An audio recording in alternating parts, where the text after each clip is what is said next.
In this video, I am going to give you guys 3 ab exercises that you need to be doing, and only 3. By the end of this video, you are going to understand and you are going to know how to sift throughout all the bullshit online with the different ab exercises and only pick 3 that's dedicated to the type of physique or abs that you want.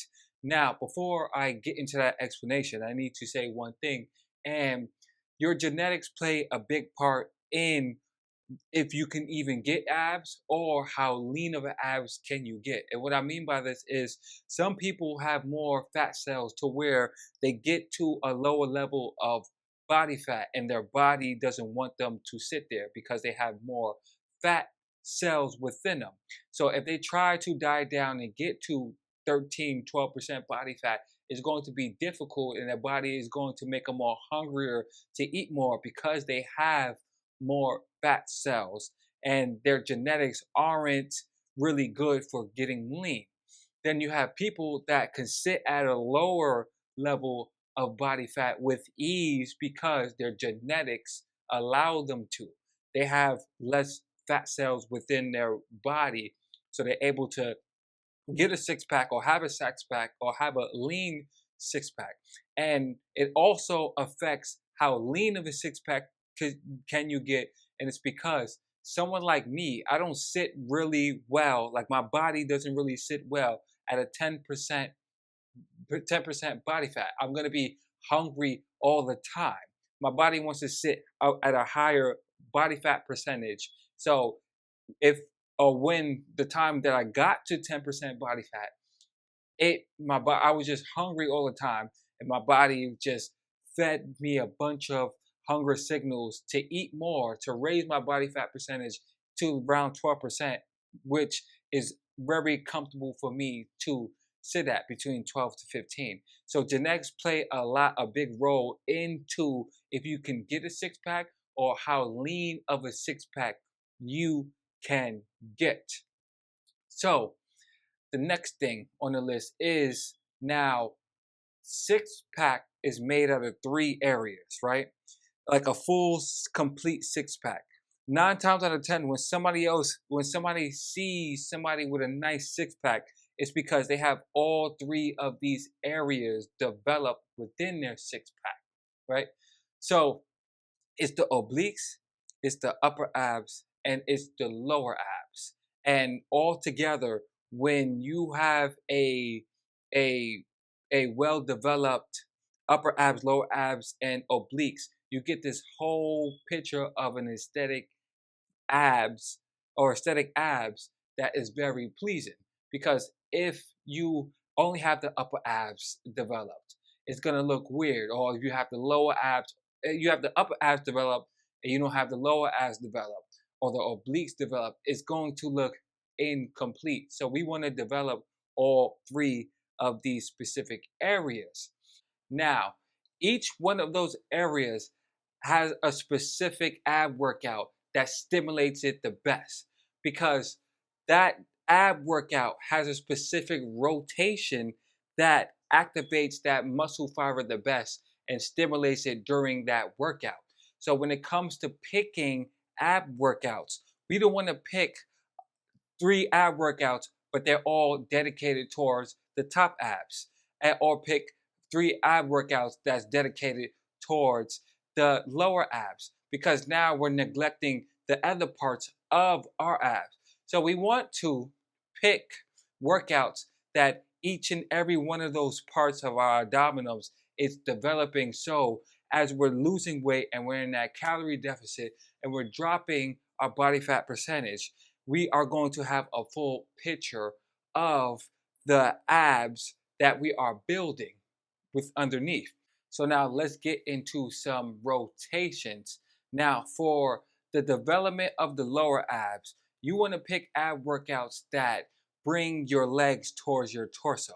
So that's bottom up movements, such as laying down leg raises, such as hanging leg raises, such as mountain climbers, such as reverse crunch, things of that nature, things where your legs are moving towards your torso and your head. And this motion is really good for stimulating the lower ab fibers so you can build the lower abdominals with this type of motion. So when you're picking a specific workout for the lower abs, you want to look at ab workouts that bring your legs towards your torso. So bringing your legs up towards your face, and these workouts are going to build your lower abs. Now, for the upper abs, you want to pick ab workouts that are top down, workouts that bring your chest and your head and your spine towards your torso. So it's such as sit-ups, crutches, toe taps, bicycles, these type of workouts that bring your chest and your head towards your torso. Now, this is different from the bottom up approach from the lower abs. Now, when you take a top down approach, this activates the upper abs muscle fibers and it stimulates them the best when you do this type of motion. And I see this in the gym all the time, to where people, and including me when I first started and really didn't understand this, they do this type of movement a lot. They do the top down approach a lot, a bunch of just sit ups or a bunch of just bicycles, things of that nature. And then when they lower their body fat, they only have the top two that's as developed. And the bottom abs isn't really as developed, or obliques, because they neglect it.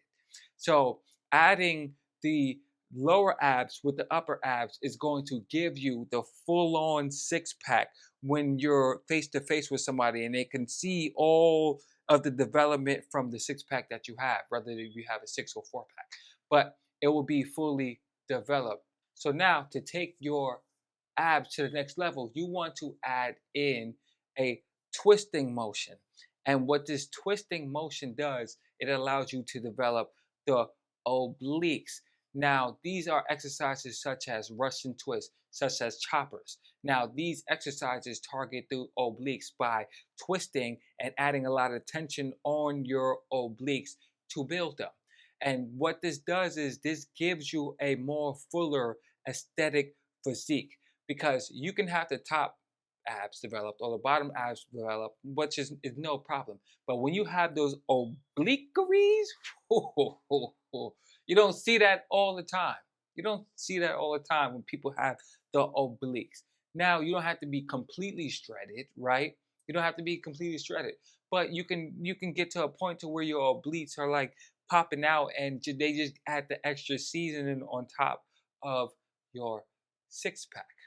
Now, you want to add in a up top, up top. You want to add in a bottom up approach as far as for the lower abs. Then you want to add in a top down approach as far as for the upper abs. Then you want to add in a twisting ab workout for the obliques. And then over time, with the proper diet and dieting down to lower levels of body fats, you're going to be able to have a fully developed aesthetic six pack.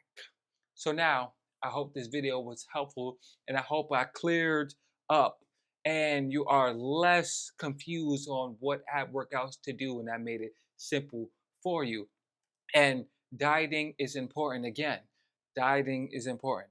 Dieting is built, excuse me, abs are built in the gym, but they're seen in the kitchen as far as when you diet. So take your diet seriously. And also, being shredded and having a six pack is not everything. It's not everything. So don't get too caught up on that. So now, I hope this video was helpful, and I will catch you in the next